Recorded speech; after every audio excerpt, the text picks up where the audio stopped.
যারা এবার ইন্টারভিউ দিতে চলেছো প্রাইমারির এবং বিভিন্ন চাকরির প্রস্তুতি নিচ্ছ, অবশ্যই কিন্তু তোমাদেরকে পশ্চিমবঙ্গের সম্পর্কে অনেক কিছু জেনে যেতে হবে। এখান থেকে কিন্তু বিভিন্ন প্রশ্ন করতে পারে, যেমন পশ্চিমবঙ্গের মোট জেলা কয়টি? 23টি। এটা কিন্তু মনে রাখতে হবে, এবং সর্বশেষ জেলাটা অবশ্যই তোমাদেরকে জেনে যেতে হবে। পশ্চিমবঙ্গের মোট ডিভিশন হচ্ছে 5টি। পশ্চিমবঙ্গের মোট সাব ডিভিশন হচ্ছে 66টি, 66। পশ্চিমবঙ্গের মোট জেলা পরিষদ হচ্ছে 21টি, এবং পশ্চিমবঙ্গের মোট মহকুমা পরিষদ হচ্ছে 1টি। এখানে বলে রাখি, যেমন পশ্চিমবঙ্গের মোট ব্লক হচ্ছে অবশ্যই 342টি, এবং তোমরা নিজে যেই জায়গা থেকে যাচ্ছ তোমরা ইন্টারভিউ দিতে, প্রত্যেকটা ব্লক অফিসারের অর্থাৎ বিডিও সেগুলো কিন্তু কারা আছে সেগুলো কিন্তু অবশ্যই তোমরা জেনে যাবে। এখান থেকে কিন্তু তোমাদেরকে প্রশ্ন করতে পারে। এবং গ্রাম পঞ্চায়েত কতটা আছে? গ্রাম পঞ্চায়েত রয়েছে 3354টি। মিউনিসিপ্যালিটি রয়েছে মোট 119টি, হচ্ছে মিউনিসিপ্যালিটি। এটা হচ্ছে গ্রাম পঞ্চায়েত জিপি, আর মিউনিসিপ্যালিটি হচ্ছে 119টি। এটা অবশ্যই জেনে রাখবে। এবং ডিভিশন, টোটাল ডিভিশন হচ্ছে আমাদের পশ্চিমবঙ্গের হচ্ছে ডিভিশন, এটা অবশ্যই একটু মনে রাখবে, এটা 5টা রয়েছে। অবশ্যই এগুলো জানার দরকার, জরুরি। এখান থেকে কিন্তু অনেকগুলো প্রশ্ন করবে। তাহলে চলো পরেরটা দেখি। পশ্চিমবঙ্গের বৃহত্তম প্রতিবেশী দেশ হচ্ছে বাংলাদেশ। এটা কিন্তু অবশ্যই জানতে হবে। এবং পশ্চিমবঙ্গের ক্ষুদ্রতম প্রতিবেশী দেশ হচ্ছে ভুটান। এই পরিপ্রেক্ষিতে বলে রাখি, ভারতের প্রতিবেশী দেশগুলো সবগুলো কিন্তু জেনে রাখতে হবে। এবং বাংলাদেশের সাইডে রয়েছে আমাদের যেগুলো ভারতীয় রাজ্যগুলো, সেগুলো কিন্তু অবশ্যই তোমাদেরকে জেনে রাখতে হবে। পশ্চিমবঙ্গের মোট মিউনিসিপ্যালিটি রয়েছে 119টি।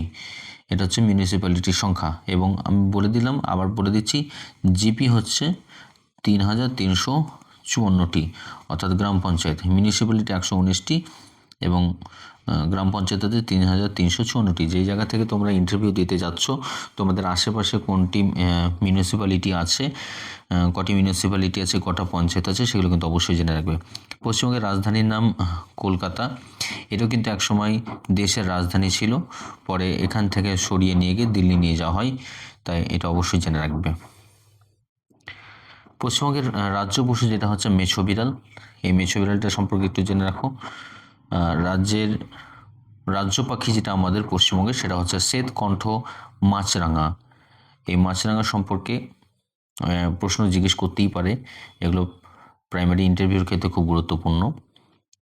তারপর চলো, পশ্চিমবঙ্গের মোট গ্রাম পঞ্চায়েত হচ্ছে এই যে 3354টি। পশ্চিমবঙ্গের মোট লোকসভার আসন হচ্ছে 42টি। এখান থেকে তোমাদেরকে বলে রাখতে পারি, বিধানসভায় আসন হচ্ছে 294টি, অবশ্য মনে রাখবে। এবং আমাদের পশ্চিমবঙ্গের মুখ্যমন্ত্রীর নাম হচ্ছে মমতা বন্দ্যোপাধ্যায়।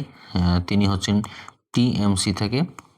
আর আমাদের বর্তমানে রাজ্যপাল যিনি আছেন, তার নামটা অবশ্যই জানতে হবে। তিনি হচ্ছেন সিভি আনন্দ বোস। যেমন মুর্শিদাবাদে নতুন জেলা শাসক, যেটাকে আমরা ডিএম হিসেবে জানি, তিনি হলেন নিতিন সিংহানিয়া। তোমরা নিজস্ব প্রত্যেকটা জেলার ডিএম অর্থাৎ জেলা শাসক এবং নিজের এলাকার বিডিও কে আছে তার অবশ্যই নামগুলো জেনে যাবে। যেহেতু এসআইয়ের চলাকালীন, এসআইয়ের হওয়ার আগেই এই সব ডিএমগুলোকে এবং বিডিওকে সবকে ট্রান্সফার করে দেওয়া হয়েছিল, অর্থাৎ নতুন সব ডিএম এসেছে, সেই জন্য এইসব নামগুলো অবশ্যই জানতে হবে। এবং আমাদের যে ডিপিএসসি আছে, ডিপিএসসি প্রাইমারি বোর্ডের, সেখানকার প্রত্যেকটা সেক্রেটারি কে আছে তার নামটা অবশ্যই জানবেন। এবং পশ্চিমবঙ্গের যে আমাদের প্রাইমারি বোর্ড আছে, প্রাইমারি বোর্ডের যিনি সেক্রেটারি গৌতম সেন, তাদের নামগুলো কিন্তু এখানে মনে রাখতে হবে। এইভাবে আমি অনেকগুলো শর্ট কোশ্চেন তোমাদের জন্য নিয়ে আসবো পশ্চিমবঙ্গের সম্পর্কে। তোমরা আর কি টপিকটা চাইছো আমাকে অবশ্যই কমেন্ট বক্সে কমেন্ট করে জানাও। Thank you.